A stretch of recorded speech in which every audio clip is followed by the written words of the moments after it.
So this is one of those places where investors actually try to add some value too. So when an investor invests, they almost always do some capital to grow the business, but some capital in what's called secondary, which is really just de-risking it for the management team.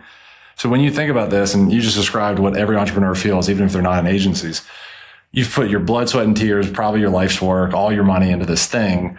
You want to take it to the next level.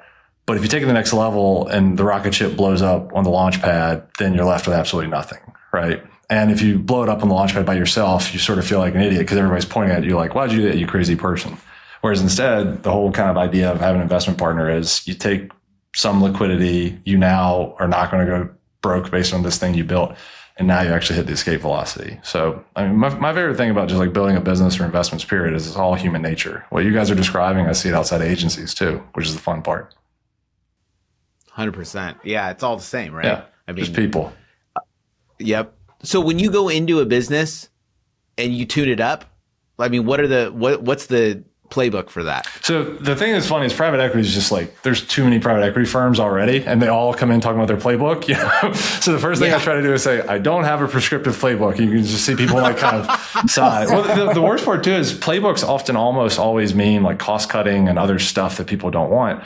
So, I mean, there's three things we do broadly, and like the bullet points that go underneath them are enormous, but we want to find places where we can do tuck-in M&A. That is where all owners, including the operators, can do better because you build a bigger business. And plus, tuck-in M&A is usually at a smaller price than what the value of that business is. It's just smaller. There's a smaller market. It's a little bit what we were talking about earlier. So help with tuck-in M&A, unleash our network of advisors on helping the team get better. This is like C-level people who have been at a wide range of software and service companies. They can help on anything from general management on down through finance and HR.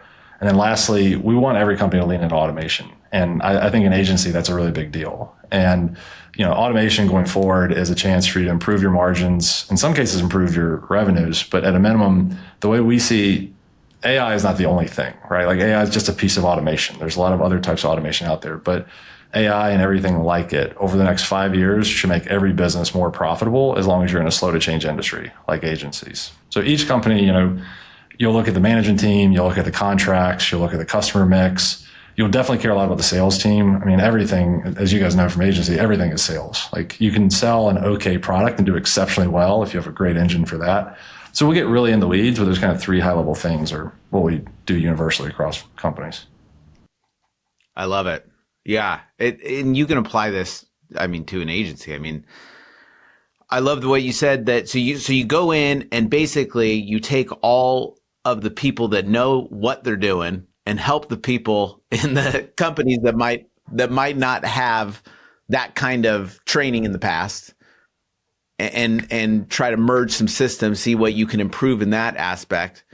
So you're really just refining processes, refining sales systems, and then we're trying to find people that have a good thing going, and then you get a little bit better every day. You know, and this is something I would say to all listeners. There's a tendency for private equity people to act like the smartest people in the room, when of course, like they're not, you know. I mean, it's just, they have different functions, we all do different things, but you know, if someone they just have the most money in the room. Well, but they're acting on behalf of other people, you know, like schools and individuals and everything else. So they might have the biggest ego in the room. That is the one thing that is theirs that they have the greatest of, you know. but like in general, you know, when someone comes in, there's this tendency to be like, I know more than you do. When in reality, like every time I work with a team, I know capital allocation better than they do. They know their customer better than I do. I have to listen about their customer. They have to listen to me about capital allocation. And if we can't have that conversation, it'll just wind up being like that craziest situation at the top of the call where you're just talking past each other and you're like, well, this is silly. So yeah. It's so crazy. What you described reminds me of that. I don't know if you've seen that Elon, his requirements before automating, but he talks about the 5-step process. It's question every requirement. So challenging the assumptions that are already, you know, that are already going on. It's delete unnecessary parts or processes, then simplifying and optimizing.